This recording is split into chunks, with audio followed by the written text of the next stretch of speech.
Alam nyo ba, minsan, ang dalawang taong parehong masama ang ugali ang mas tumatagal pa sa relasyon kaysa sa inaasahan ng iba. Pero bakit nga ba? Hindi dahil mabuti ang relasyon nila, kundi dahil magkatugma ang paraan nila ng pagtingin sa mundo. Sa psychology, may tinatawag na similarity attraction.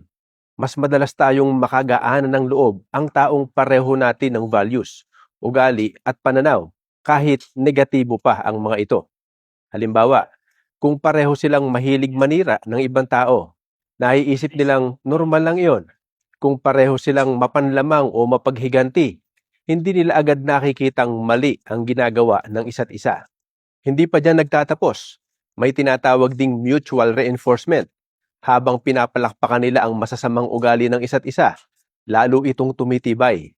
Sa halip na itama ang partner, lalo pa nilang kinukumpirma na tama ang ginagawa nila. Hindi ibig sabihin nito na magiging masaya o pangmatagalan ang relasyon nila. Ipinapakita ng research na ang mga relasyong kulang sa empathy, respeto at accountability ay mas madaling mauwi sa matinding alitan, manipulasyon o tuluyang pagkasira. Kaya, ang tunay na compatibility ay hindi lang tungkol sa pagiging magkapareho. Ang mas mahalagang tanong ay, pareho ba kayong nagpapabuti sa isa't isa? O pareho lang kayong naghihilahan pababa sa pamamagitan ng pangungunsinti sa masamang ugali ng isa't isa?